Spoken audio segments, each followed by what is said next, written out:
नमस्कार दोस्तों, स्वागत है आपका मेरे YouTube चैनल एक्सपर्ट से सचिन पर और दी डायरेक्ट टैक्सेस कोड 2025 की सीरीज में एक और वीडियो जिसमें आज मैं बताऊंगा कि उसके अंदर जो आने वाला है नया इनकम टैक्स एक्ट कह सकते हो आप, दी डायरेक्ट टैक्सेस कोड 2025 में सिर्फ दो हेड ऑफ इनकम बनाए गए हैं।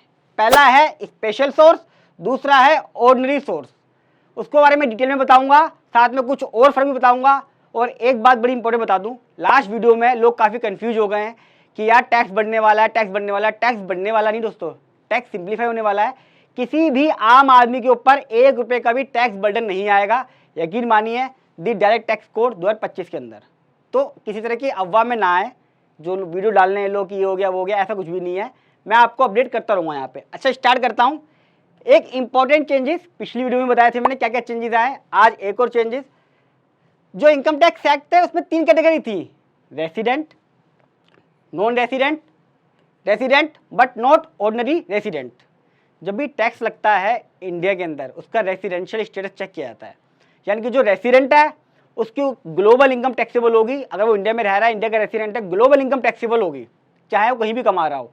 अमेरिका से सैलरी आ रही है, यहाँ पे भी रह रहा है, अमेरिका में भी टैक्स पे करेगा, यहाँ भी टैक्स पे करेगा, क्रेडिट लेगा। दूसरा है नॉन रेसिडेंट। नॉन रेसिडेंट की इंडिया में जो इनकम होगी, सिर्फ जो एक्रू और एराइज होगी, सिर्फ वही ही टैक्सेबल होगी। जैसे कोई व्यक्ति अमेरिका में है, उसने यहाँ प्रॉपर्टी ली है, उसके ऊपर टैक्स लगेगा रेंटल इनकम के ऊपर सिर्फ। ऐसा नहीं जो अमेरिका में कमा रहा है उसकी ग्लोबल इनकम टैक्सेबल नहीं होगी। रेसिडेंट नॉट ऑर्डिनरी रेसिडेंट का भी क्राइटेरिया कुछ ऐसे ही है। मान लीजिए आप जाते हो दुबई, आपने 6 महीने वहाँ काम करा, वहीं इनकम एक्रू हुई, वहीं एराइज हुई, फिर आप इंडिया में वापस आते हो, तो कुछ केस ऐसे भी बनाए गए हैं। स्पेशल केस मर्चेंट नेवी के केस हो गए, उसमें भी ऐसी होता है, 180 दिन से ज़्यादा रहते हैं शिप के ऊपर, तो बहुत सारे केस ऐसे हैं। लेकिन सरकार ने वैसे 2 कैटेगरी में कर दिया है, रेसिडेंट और नॉन रेसिडेंट। दी डायरेक्ट टैक्स कोड, मैं इसको शॉर्ट में बोलता हूँ टीडीटीसी। टीडीटीसी के अंदर अब सिर्फ 2 कैटेगरी हैं। मुझे लगता है इसके ऊपर बहुत कंट्रोवर्शियल होगी कि रेसिडेंट कौन है और नॉन रेसिडेंट कौन है। एक ये जो हटाया है ना, ये थोड़ा सा कई लोगों को राहत दे रहा था। अब मुझे देखना पड़ेगा, एक बार डिटेल में बनाऊंगा इसको पढ़ के कि किस तरह का इम्प्लीकेशन नॉन रेसिडेंट वालों के लिए डाल दिया इन्होंने। मैंने पिछली वीडियो में बताया था कि टैक्स का थोड़ा दायरा बढ़ाएंगे ये, क्योंकि जब कुछ आ रहा है, नई चीज़ आ रही है, लेकिन टैक्स का आम आदमी पे नहीं है। 5 से 10% का टैक्स स्लैब रखना चाहते हैं ये उन लोगों के लिए जिनकी इनकम अभी इनकम टैक्स एक्ट के अंदर एग्जाम्प्ट है, अंडर सेक्शन 10 के अंदर। जो हमारा सेक्शन 10 है उसमें बहुत सारे क्लोज हैं।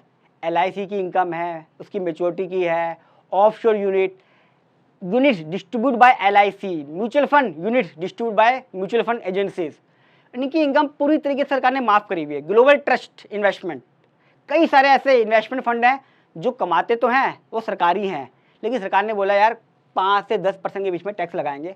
जो टैक्स बेस बढ़ाना है वो यहाँ से बढ़ाएंगे, जो लोग एग्जाम्प्ट यूनिट है, कमा अच्छा रहे हैं, और सरकार की तरफ से यही है, आम आदमी पे नहीं है। हाँ देखो, मैंने 5 से 10% लिखा, हो सकता है वो 5 हो जाए, 7.5 हो जाए, या 10 भी हो जाए। प्रपोजल 5 का अभी चल रहा है उसके अंदर, पर जब फाइनल आएगा तो मेरा मानना है 7.5 तक हो जाएगा वो। अब इंपॉर्टेंट जिसके लिए बनाया है, इनकम के हेड TDTC, टाइम लगेगा थोड़ा सा इसे समझने में। स्पेशल सोर्स का लिखा हुआ है इसके अंदर, और ऑर्डिनरी सोर्स, 2 हेड है दोस्तों इसके अंदर। जबकि इनकम टैक्स में कितने अभी, सिर्फ 1। यानी कि क्या ऐड किया इन्होंने एडिशनल, स्पेशल सोर्स। मेरे हिसाब से जब ये फाइनल पास होगा या हो जाएगा, ये हटेगा दोस्तों। ये सही नहीं है, अभी दिखाऊंगा आपको क्यों मैं कह रहा हूँ कि गलत है ये। इस हेड को ऐड करना ठीक नहीं है, पर कोई बात नहीं। अब ऑर्डिनरी सोर्स के अंदर क्या आता है, दोनों केसेस के अंदर, इनकम टैक्स में भी और TDTC में भी, एम्प्लॉयमेंट इनकम। यहाँ हम क्या बोलते हैं इनकम टैक्स में, इनकम फ्रॉम सैलरी। यहाँ क्या कर दिया इन्होंने, employment income. House property income, ये दोनों में कॉमन वर्ड है। पहले भी बोलते थे इनकम फ्रॉम हाउस प्रॉपर्टी, अब भी यही है। इनकम बिजनेस, ये नाम रखा हुआ है। यहाँ पे क्या था, income from business and profession, profession था, यहाँ प्रोफेशन वर्ड हटा दिया, बड़ा इंपॉर्टेंट है। अब प्रोफेशन को भी ये बिजनेस की कैटेगरी में लेकर आएंगे, जब डेफिनेशन बताऊंगा उन्हें क्लियर करूंगा मैं। अभी फिलहाल हेड में इनकम बिजनेस लिखा हुआ है, जो आने वाला है TDTC। कैपिटल गेन, ये सेम है दोनों केस में, इनकम टैक्स में भी। मैं भी हेड की बात कर रहा हूँ, टैक्स की बात नहीं कर रहा हूँ। अभी हम हेड की बात कर रहे हैं। कैपिटल गेन पहले भी था, कैपिटल गेन अभी भी है। ये थोड़ा चेंज हुआ है, इनकम फ्रॉम रेसिडुअरी सोर्सेस, पहले था इनकम फ्रॉम अदर सोर्सेस, नाम चेंज कर दिया। क्यों नाम चेंज करा आपको बता देता हूं। पहले क्या था, इनकम फ्रॉम अदर सोर्स के अंदर प्रॉपर हेड लिखे हुए थे, ये है ये है ये है ये है।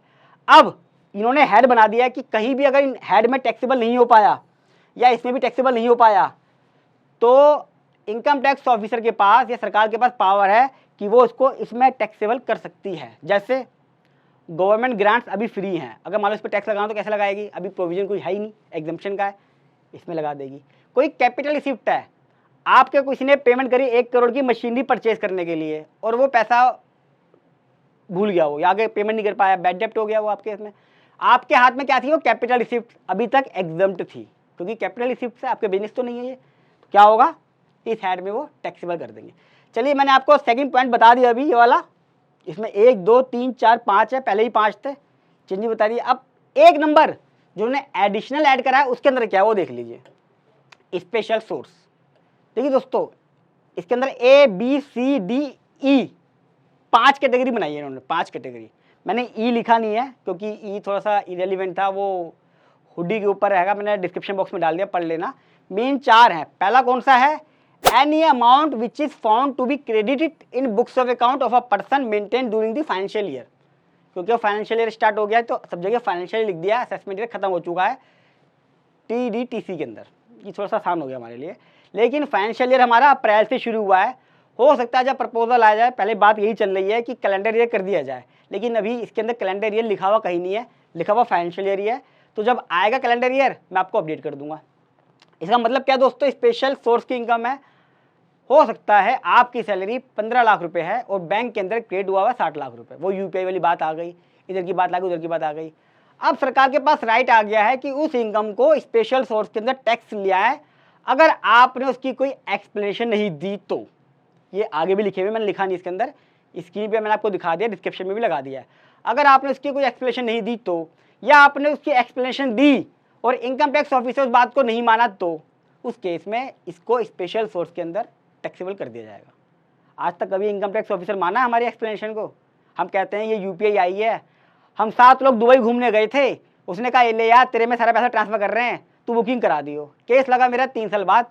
अब वो कह रहा है कि अपने दोस्तों की कंफर्मेशन लेकर आओ, ITR लेकर आओ, उसने पैसा जमा कराया, टिकट लेकर आओ, कहाँ से लेकर आओगे? तो क्या होगा, नो एक्सप्लेनेशन, आपकी इनकम स्पेशल सोर्स में टैक्सेबल हो जाएगी। इसलिए मैं कह रहा हूँ कि शायद ये हटना चाहिए। दूसरा, value of any investment made by person in the financial year, कोई आपने इन्वेस्टमेंट करी है और आप उसकी एक्सप्लेनेशन नहीं दे पाए, सेम कैटेगरी इसमें भी, या आपने एक्सप्लेनेशन दी, AO इनकम टैक्स ऑफिसर नहीं माना, तो क्या होगा, आप पे टैक्स लगेगा स्पेशल सोर्स के हेड में। इसमें मेरा ऑब्जेक्शन है। हस्बैंड वाइफ के नाम से इन्वेस्टमेंट कर देते हैं, उसका केस लगेगा, वो बोलेगी मेरे हस्बैंड ने पैसा दिया है, हस्बैंड का भी केस लगेगा, कितनी लंबी चेन बना लोगे, ये हटना चाहिए। तीसरा, the value of Boolean, Boolean मतलब कि हीरे जवाहरात diamonds, jewellery, other valuable article और मनी, कोई भी पैसा हुआ किसी के पास, बाय अ पर्सन, यहीं पे खत्म है ये, इन अ फाइनेंशियल ईयर आगे हैगा। यानी कि आपके पास कोई ज्वेलरी थी, आपने कोई ज्वेलरी बेची, पुरानी पुश्तनी पड़ी हुई थी, आपने बेच दी, 5 लाख रुपए अकाउंट में आए, मेडिकल इमरजेंसी बेच दिया। अगर आपने उस बुलियन ज्वेलरी का प्रॉपर रिकॉर्ड नहीं दिया, हालांकि कुछ क्राइटेरिया है, सर्कुलर भी है कि 500 ग्राम, 250 ग्राम और 100 ग्राम तक माफ़ है, फैमिली के हिसाब से, शादीशुदा है, अनमैरिड है, आदमी के हिसाब से है, मैंने वीडियो बना रखी है इसके ऊपर, देख लेना। तो वहाँ तक माफ़ है, उसके ऊपर आपसे इंक्वायरी होगी। अगर एक्सप्लेनेशन नहीं दे पाए या जो एक्सप्लेनेशन दी और वो सेटिस्फाई नहीं कर पाए आप AO को, तो स्पेशल सोर्स में टैक्सेबल होगी। ये भी D, बहुत ही important point D, the amount of any expenditure incurred by a person in financial year. AI लगा दिया गया है फेसबुक, इंस्टाग्राम पर इनकम टैक्स द्वारा, 1 साल हो चुका है।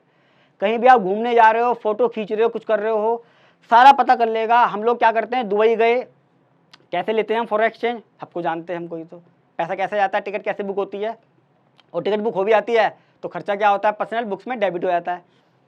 सरकार कह रही है अगर ऐसा कोई एक्सप्लेनेशन मिला जो हमें पता चला और आपने उसकी एक्सप्लेनेशन दी जो कि सही नहीं थी, या आप कोई एक्सप्लेनेशन नहीं दे पाए, तो क्या होगा, स्पेशल सोर्स में टैक्सेबल हो जाएगा। एक्सप्लेनेशन ऐड कर दिया गया है, वो एक्सप्लेनेशन किस तरह से दी जाएगी, इनकम टैक्स ऑफिसर कब सेटिस्फाई माना जाएगा, कब नहीं माना जाएगा, इसको लेके मेरे हिसाब से एक डॉक्यूमेंट्स की लिस्ट बननी चाहिए एक टाइम फ्रेम बनना चाहिए, उसके हिसाब से ही आप ये बताएं कि हमारी एक्सप्लेनेशन से इनकम टैक्स ऑफिसर कब सेटिस्फाई होगा। ये लिखना भी बहुत जरूरी है उसके अंदर।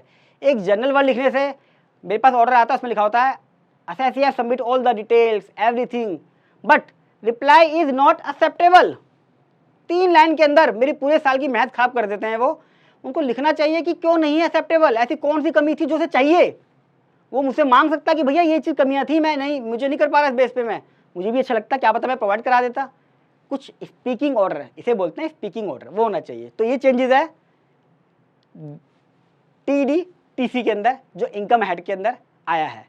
वीडियो कैसी लगी दोस्तों कमेंट बॉक्स में जरूर बताइएगा। अच्छी लगी तो लाइक कीजिएगा, फर्स्ट टाइम आ रहे हो मेरे चैनल को सब्सक्राइब कर लें, क्योंकि दी डायरेक्ट टैक्सेस कोड 2025 को लेके सारी प्रैक्टिकल वीडियो आपको मेरे चैनल में मिलेंगी। और ये जो मैं वीडियो बना रहा हूँ ये ऑलमोस्ट फाइनल है, बहुत छोटा मोटा चेंजेस आएगा जब 1 अप्रैल 2025 से लागू होगा। ऑलमोस्ट मान के चलिए सब जगह बोला जा चुका है 6 महीने के अंदर बजट के अंदर इसको ला दिया जाएगा और 1 अप्रैल 25 से लागू हो जाएगा। तो हमारी ड्यूटी है कि हम इसकी तैयारी अभी से कर लें ताकि हमें किसी तरह की दिक्कत ना आए। इसलिए चैनल को सब्सक्राइब कर लें। आप चाहते हैं इसमें किसी टॉपिक पर वीडियो बनाऊँ, आप मुझे कमेंट बॉक्स में लिख दीजिएगा, मैं उस पर भी वीडियो बना दूंगा। और जितना हो सके इस वीडियो को शेयर कीजिएगा दोस्तों, ताकि ये जो स्पेशल सोर्स वाला हेड है मुझे लगता है हटना चाहिए। एक्सप्लेनेशन तो हम देते ही हैं हमेशा, पर सेटिस्फाई कब होगा ऑफिसर, ये बड़े इशू आते हैं। एक लाइन के अंदर लिख देते हैं नॉट एक्सेप्टेबल। तो मेरे हिसाब से इसमें चेंजेस आने चाहिए, या ये रूल बनने चाहिए कि कौन कौन से डॉक्यूमेंट्स है कब कब सेटिस्फाई कर सकते हैं मेरे को, किस किस डॉक्यूमेंट से, वो भी जरूरी है। तो जितना हो सके व्हाट्सअप फेसबुक सब जगह शेयर करें। मिलूंगा अगली वीडियो में दी डायरेक्ट टैक्स कोड 2025 को लेके। तब तक के लिए नमस्कार।